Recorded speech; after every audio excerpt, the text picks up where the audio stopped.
Estão aí debatendo, escutando o general em off. Quando escuta em on, é para falar que o Lula é um incendiário. E aí vira o debate público, aí tem que achar o equilíbrio entre a democracia e a insurreição fascista.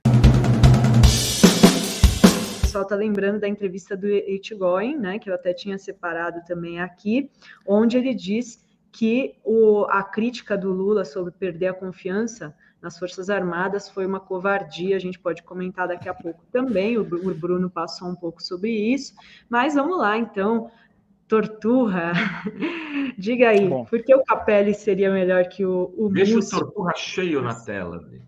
Bom, acho que só para esclarecer, eu não falei o Capelli, mas pode ser o Capelli. Acho que é uma ótima ideia. Eu falei uma pessoa tipo o Capelli. O trabalho que ele está fazendo como interventor, eu acho um trabalho exemplar que precisava ser reproduzido no Ministério da Defesa.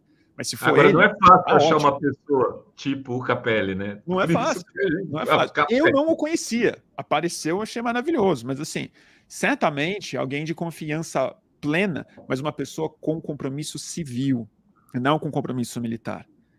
O nosso exército não serve para nada, gente. Para nada. Para nada. Nossas fronteiras são uma palhaçada de tráfico de droga, tráfico humano, tráfico de arma, tráfico de ouro, tráfico de madeira, com a cumplicidade deles. São parasitas instalados no Tesouro Nacional, pelo amor de Deus, entendeu? A gente não tem nenhuma dívida com esse exército, nunca teve, muito pelo contrário, ele só ataca o povo brasileiro, sempre foi assim. Sempre foi assim, dando golpe militar atrás de golpe militar, insurreição, então é uma palhaçada. Então, assim, precisa de alguém com compromisso civil. Se for o Capelli, tá ótimo, eu não o conheço, mas alguém com esse perfil, com esse compromisso, com essa clareza institucional. E olha que loucura, sobrou para a esquerda socialista brasileira, ficar defendendo instituições de maneira assim cristalina. A gente quer o Estado burguês, democrático de direito, assim, uma coisa bem normal, para a partir daí, de maneira democrática, mudar as coisas. E a gente tem um exército subversivo. Então, esse é um ponto que eu só queria esclarecer. Pode ser o Capelli, eu acharia ótimo. Mas como é que a gente faz isso? Não tenho a menor ideia. Tinha um outro ponto que eu ia falar, mas eu já me esqueci. Do Etchegoyen, talvez? Do Etchegoyen. Olha a frase interessante que ele falou. Fora todos os absurdos, ele soltou uma frase clássica de fascista da América do Sul, de ditador na América do Sul, que é o seguinte: a velha mania de procurar os culpados. Ele não falou nem caça às bruxas. Ele falou procurar culpado. Procurar culpado, nesse caso, tem um nome bem simples. É justiça, chama lei, chama Constituição Brasileira, que esses picaretas juraram defender.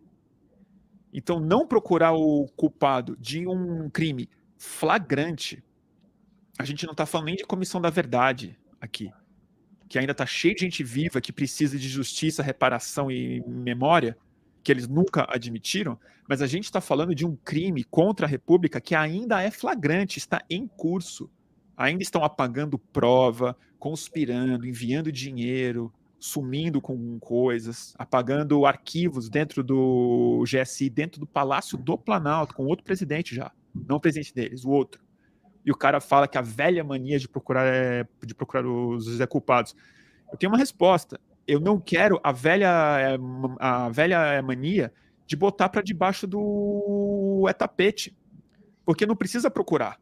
Todo mundo sabe quem é. Não tem que procurar. Tá a céu aberto. Ele é um deles, que deu golpe na Dilma, como todo mundo sabe. Tá escrito no livro do Fábio Victor.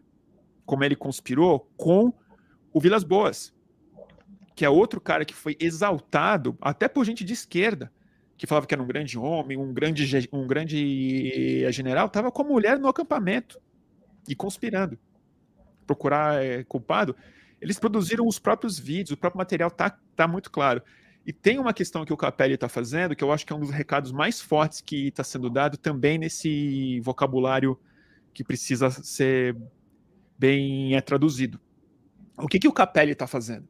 Quando ele promove esses homens, dá medalha, tem reuniões muito produtivas com a polícia do Distrito Federal.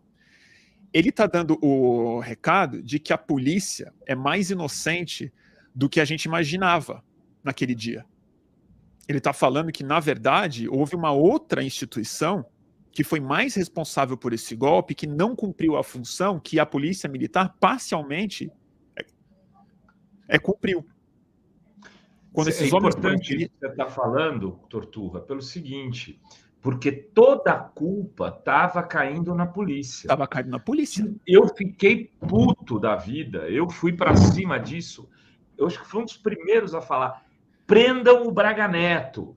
Exato. Ele está por trás disso. Isso é milico. Isso é milico, não é polícia. O Braga Neto. E por quê? Porque quem escreveu o decreto do golpe, né, que foi encontrado com Anderson Adalto, Torturra, foram os militares. E o Braga Neto avisou que coisa boa vinha por aí. Eu não me esqueço. Cara, eu sou chato com essas coisas. Eu lembro de detalhes. Quando eu vi aquele negócio, aquele decreto, eu lembrei imediatamente daquela entrevista. Exato. Falei, então era aquilo que aquele vagabundo, que foi interventor no Rio de Janeiro, que não fez nada para apurar o caso Marielle, que deu um golpe no Pezão, seja o Pezão que for, aquilo não podia ter sido daquele jeito, né? Esse cara estava mancomunado e ele articulou e pediu para os golpistas ficarem nos quartéis, não saiam, continuem com o movimento, porque coisa boa vem por aí. Entendeu? E o que aconteceu, é bom você ter colocado esse ponto, porque eu não estou falando que o Anderson Torres é santo. O Anderson Torres é parte da gangue. É parte da ORCRIM, da organização criminosa golpista, que por pouco não conseguiu o seu intento. Vamos tomar tento e pensar numa coisa. Quando que você constitui um golpe? Quando você toma o Palácio do Inverno. Quando você assume o palácio, você garante a boa parte do golpe. Isso eles fizeram. Fizeram. Eles tomaram. Eles tomaram os três. Coisa que nunca aconteceu antes. Três instituições. E aí estava tudo assim. O Ibanez, o Anderson Torres. Está sendo ótimo a postura do Capelli nesse sentido. E agora as entrevistas do Dino, mesmo do Padilha, que a gente deu aqui, e do Lula ontem. Elas estão apontando em outra... Ontem o Lulão só falou dos militares, Torturra. E tá certo ele não cita a polícia. E não tem que citar mesmo, porque parecia um golpe policial, quando você via as primeiras cenas, por conta daquele negócio, e sem dúvida houve participação policial, ainda há. Eles estão mancomunados, os mesmos grupos de zap, a mesma identidade ultra reacionária que essas polícias têm e se desenvolveram. Houve cumplicidade, mas ficou claro que o planejamento, o incubamento disso, o interesse final e as tropas que impediram que a polícia fizesse o trabalho deles dentro dos palácios foram as Forças Armadas, foi o Exército Brasileiro. Esses acampamentos não eram nos quartéis das polícias militares. Não era. Não eram os parentes de policiais militares que estavam acampados. Não eram. Não era, por favor, salvem o Brasil, a polícia militar. Era Forças Armadas. E depois que a gente encontrou aquela minuta, aquele documento, aquele recibo do golpe, que é uma coisa inacreditável, mas cá estamos, deixa muito claro quem era o beneficiário de um golpe no país. Era só milico. Só milico. Um representante do Senado, que eu consigo imaginar até quem seria, um certo senador carioca aí, talvez, não sei. Mas assim, 8 milicos.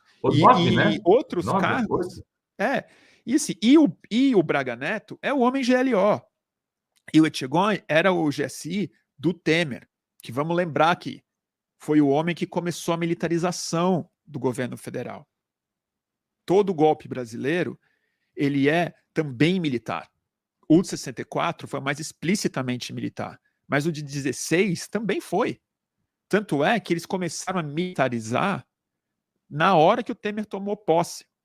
E o impeachment só foi possível por conta de reuniões entre o Etchegóin e o Michel Temer, que deu a bênção, falou, pode tocar a sua conspiração que a gente garante aqui. Todos os tweets que provam isso, todos os aplausos que eles deram para as manifestações pelo impeachment da Dilma Rousseff, a maneira como eles lotearam o governo federal e a mágoa que eles sentem hoje por estar sendo excluídos, que eles queriam os mesmos cargos sendo golpistas dentro dos dois palácios, do Alvorada e do Planalto. Então, assim, o fato de que esses caras não estão em cana é uma loucura. E eu entendo que o Lula não pode sair fazendo isso, até porque não é atribuição do Lula botar ninguém na cadeia. Ele é presidente da República, não é o judiciário. A gente cobra isso dele, ele pode atuar como comandante em chefe das Forças Armadas, que eu acho que está deixando claro que ele pode falar esse tipo de coisa como comandante. E é supremo. Mas é isso que eu acho. Isso eu quero dar o último recado sobre isso, que eu acho muito importante, porque a gente está na fórum, que é o seguinte. Acho que mais do que nunca, o papel de uma imprensa cínica hoje, ele é bem mais grave e bem mais perigoso do que o cinismo do próprio Estado. Porque agora é a hora em que não deveria se admitir o debate público que põe um general falando que o Lula que não está pacificando o país. O fato de ainda ter repórteres, articulistas, gente de primeiro escalão, colocando isso como parte do debate público, impede com que a opinião pública dê o capital que a democracia brasileira está nos demandando hoje, que é de emparedar os militares. Colocar o Lula como uma pessoa que está colocando fogo no país, essa altura do campeonato, e isso ser um debate público, isso está, assim, entrevistando o Etchegóin, sem o classificar de maneira clara como um cara antirrepublicano, um cara golpista, um cara perigoso, um cara que está cometendo crime, e você tratar ele como um homem público que tem uma opinião a ser dada, isso eu acho um crime. É um crime da mesma imprensa que achou que o golpe era impeachment, da mesma imprensa que acha que havia os dois extremos, que tinha que buscar um equilíbrio entre as coisas, e que até hoje acha que o Brasil está polarizado. Acho que o que está acontecendo é a polarização, que ainda não acha que é fascismo em estado puro, insurrecional no país. Entendeu? E estão aí debatendo, escutando o general em off. Quando escuta em on, é para falar que o Lula é um incendiário. E aí vira o debate público, aí tem que achar o equilíbrio. Tem que achar um meio termo entre o quê?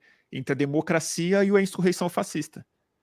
Tem que valorizar o Múcio, tem que manter as pensões dele, tem que manter os cargos deles por senioridade, tem que aumentar o orçamento deles, aí não pode investigar, veja bem, calma, o Brasil está muito inflamado. Não dá.